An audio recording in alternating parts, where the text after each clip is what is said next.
বাড়ির উঠান থেকে শিশুকে টেনে নিয়ে গেছে শিয়াল। ঝোপের মধ্যে মিলেছে ক্ষতবিক্ষত মরদেহ। 2 বছরের হুমায়রাকে হারিয়ে পাগল প্রায় তার পরিবার। হৃদয় বিদারক এই ঘটনাটি ঘটেছে কিশোরগঞ্জ সদরের রাজকুন্তি পুথিপাড়া গ্রামে।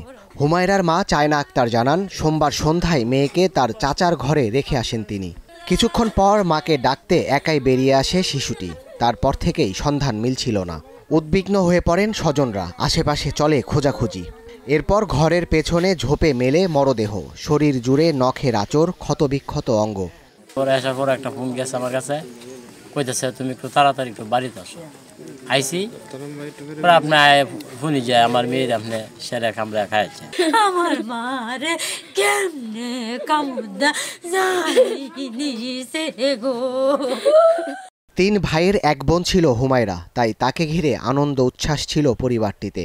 এ ঘটনায় নির্বাক স্বজনরা, শোকে স্তব্ধ এলাকাবাসী।